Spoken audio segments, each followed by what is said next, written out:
नमस्ते, नमस्कार साथियों, जय हिंद। आपको हम बता दें कि बीपीएससी चौथे फेज की बहाली के पहले छात्रों अभ्यर्थियों के आंदोलन को दबाने के लिए, या यूं कहें कि इनडायरेक्ट रूप से माननीय जो सिविल कोर्ट है, अनुमंडल पदाधिकारी के जो कोर्ट है, वहां से अभ्यर्थियों को एक नोटिस गया है। यानी जो छात्र नेता हैं, मुझे भी एक नोटिस आया है। उस नोटिस के बारे में आपको जानकारी दे दें कि धारा 100 बीएनएस की धारा 126 यानी जो विधि व्यवस्था है, जो शांतिपूर्वक जो आंदोलन होते हैं या नहीं होते हैं, उन सब को एक तरीके से जाकर न्यायालय में, यानी 18 मई को जाकर न्यायालय में के समक्ष उपस्थित होना है। और पूरी तरीके से आपको बता दें कि जो जिस तरह की चीज़ें चल रही है, छात्रों अभ्यर्थियों के ऊपर जो कानूनी कार्रवाई की गई आंदोलन के बाद, लगभग 5000 अज्ञात लोगों के ऊपर एफआईआर और 4 हमारे साथी को जेल भेजा गया। उसके बाद एक और कानून का डंडा चला है। बिल्कुल सही रूप से कानून का सम्मान करना है। जब अनुमंडल पदाधिकारी के न्यायालय से जब नोटिस आया है तो सशरीर 18 मई को वहाँ उपस्थित होना है। साथियों, जो बीएनएस की धारा 126 कहती है कि शांतिपूर्वक आंदोलन नहीं करने, यानी आंदोलन आप कर रहे हैं तो शांति भंग नहीं होना चाहिए।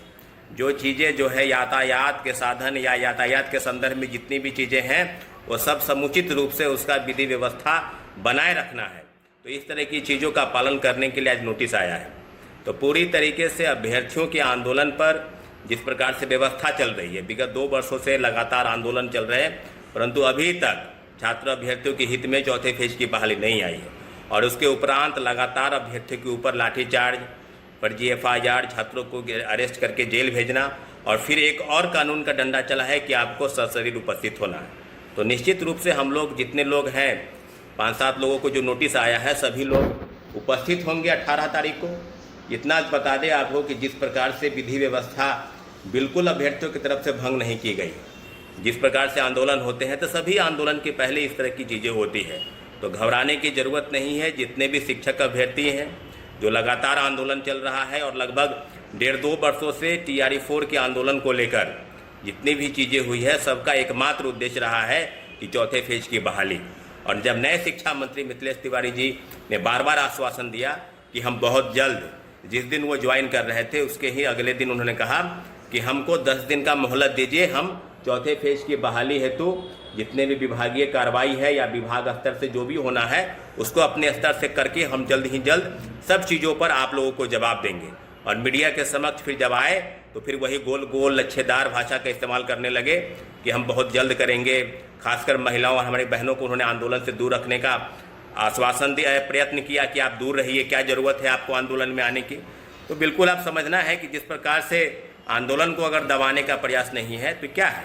अगर नोटिस आया, इसका मतलब स्पष्ट है कि कहीं न कहीं व्यवस्था बनाए रखने के लिए सिर्फ प्रशासन के लोग अगर हैं, तो हम लोग भी उसी व्यवस्था के तहत आते हैं, उसी संविधान, उसी कानून के अंतर्गत आते हैं। कहीं भी व्यवस्था भंग नहीं होगी और पहले भी नहीं हुई है। शांतिपूर्वक आंदोलन, जितने भी आंदोलन हुए सभी शांतिपूर्वक आंदोलन हुए हैं।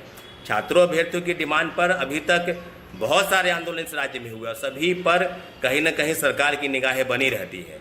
अब 20 तारीख को, यानी 20 मई को आंदोलन है, उसके पहले ही सरकार के तरफ से, यानी माननीय कोर्ट के तरफ से जो नोटिस आया है उसका सशरीर उपस्थित होकर जवाब देना है। लेकिन जिस प्रकार से चीज़ें चल रही है बिल्कुल संविधान के अनुरूप नहीं है। संविधान और कानून के लिए बिल्कुल ये उचित नहीं है कि छात्रों अभ्यर्थियों को इस प्रकार से नोटिस और छात्र नेताओं को नोटिस देकर उन्हें डराया धमकाया जाए। तो बिल्कुल डरने की ज़रूरत नहीं है। हम लोग कानून का सम्मान करते हैं, कानून का सम्मान करेंगे और सशरीर उपस्थित होंगे। लेकिन आंदोलन जो है 20 तारीख को, वो आंदोलन बिल्कुल होगा। छात्रों अभ्यर्थियों के हक में जो आवाज़ है वो बुलंद रहेगी। और 20 तारीख को सारे शिक्षक अभ्यर्थी जो है पटना विश्वविद्यालय के पटना कॉलेज से उपस्थित होंगे और अपनी अपनी मांगों को लेकर सरकार तक ले जाएंगे। बहुत बहुत धन्यवाद। बिहार रेड न्यूज से आप जुड़े रहें।